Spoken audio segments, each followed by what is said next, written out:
लेकिन स्वामी जी आज सारी बातचीत जो होनी है वो ये है कि आयुर्वेद में च्यवनप्राश को वयः स्थापन रसायन के नाम से कहा गया, उसका नाम इस तरीके से लिया गया, यानी उम्र के असर को धीमा करने वाला ये एक रसायन है। तो स्वामी जी आज ऐसे वक्त में जब हिमालय की काकौली, शीर काकौली, जीवक, ऋषभक जैसी जो अष्टवर्ग जड़ी बूटियां हैं वो खुद संकट में हैं, तो क्या योग के जरिए एंटी एजिंग और सेहतमंद लंबी उम्र का वैसे ही रास्ता हमें मिलेगा जो च्यवनप्राश वाला रास्ता है, या च्यवनप्राश साथ में जरूरी है? हाँ, ये तो आपने एकदम ठीक कहा। अष्टवर्ग से लेकर के दशमूल से लेकर के उसमें 51 जड़ी बूटियों से हम च्यवनप्राश बनाते हैं, और गर्मी में उसी का जो है अमृत रसायन, अमृत प्राश, फिर बाल प्राश और च्यवन प्रभा शुगर वालों के लिए, ये सब कुछ तो आज भी उपलब्ध है। अब 8 में से मुख्य रूप से 4 ही रह गए, फिर 4 विकल्प द्रव्य प्रयोग करने पड़ते हैं। जीवक, ऋषभक, रिद्धि, वृद्धि, मेधा, महामेधा, काकोली, क्षीर काकोली, इसको ढूंढने में हमको 20 वर्ष लग गए थे, पूरी खोज करने में, उसका मूल स्रोत पूरा। लेकिन वो जो है पूरा कॉमर्शियल यूज के लिए इतनी बड़ी मात्रा में नहीं मिलता। तो भी तो ये अष्टवर्ग के 4 मूल, फिर अश्वगंधा, शतावर, सफेद मूसली, कोच बीज, बला बीज, विदारी कंद, वराही कंद, अश्वगंधा, शतावर, इन विकल्प द्रव्यों से उनकी पूर्ति हो जाती है।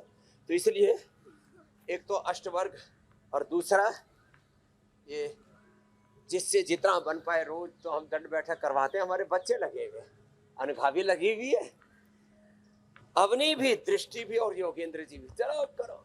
और फिर ये स्वामी जी जो आप बता रहे कि 4 ही मिलती हैं, 4 का ऑल्टरनेटिव आप इस्तेमाल करते हैं, तो ये जो 4 जड़ी बूटियां अभी आपको प्राप्त हो रही हैं, ये आपको क्या लग रहा है अभी कितने वक्त तक आपको मिलती रहेंगी हिमालय की गोद में? क्योंकि ऐसी रिपोर्ट्स आने की जड़ी बूटियां खुद हमारी गलतियों की वजह से हमें शायद आने वाले वक्त में ना। आपने एकदम सही प्रश्न पूछा। तो इसके लिए बहुत तरह की व्यवस्थाएं शासन की ओर से भी हो रही हैं।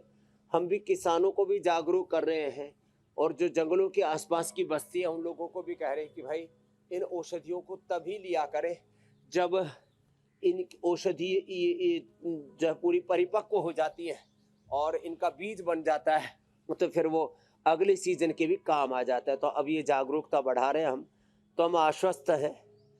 50 तक हम रहेंगे, आप रहेंगे, तब तक तो हम इनखेंगे, आपको फिर ये जिम्मेदारी देके जाएंगे, भाई आप इस जिम्मेदारी को संभाल के रखो। एक ने झंडा पकड़ा, आगे दूसरे ने थाम लिया। ऐसे ही चाहे वो योग है, चाहे आयुर्वेद है, चाहे शिक्षा है, चाहे चिकित्सा है, देश की रक्षा है, सुरक्षा है, उस सबको ऐसे ही हमको संभाल के रखना पड़ेगा। तो लगभग 1000 जड़ी बूटियां, वनस्पतियां प्रयोग में आती हैं, और लगभग 1 लाख जड़ी बूटियों पर हमने वर्ल्ड हर्बल इंसाइक्लोपीडिया, ये तो आपको पूरा कई बार दिखाया हुआ है हमने। बड़ी मोटी सी स्वामी जी आपने वो तैयार की है। 1 लाख जड़ी बूटियों, वनस्पतियों पर हमने प्रामाणिक रूप से बहुत सारा डेटा उसमें है जो है। और योग में करीब 5000 आसन, प्राणायाम, ध्यान की वो विधियां, वो साधन जो लुप्त प्राय हो चुके थे, लुप्त विद्या हो गई थी, गुप्त विद्या, योग विद्या, अपरापरा विद्या, ब्रह्म विद्या, अध्यात्म विद्या जिसको कहते हैं, इस लुप्त विद्या को, इस गुप्त विद्या को सार्वजनिक करने में इंडिया टीवी का और हुसैन जी आपका, मीनाक्षी जी, ज्योत्सना जी आदि का, ईशा जी, दीपिका आदि का बड़ा योगदान है। और हम रोज योग के, आयुर्वेद के और अपनी इस सांस्कृतिक विरासत के एक एक तत्व को लेकर के लोगों को जागरूक भी बनाते हैं। ना तो रोगी होने देंगे, ना बूढ़ा होने देंगे, ना नस्तीद होने देंगे।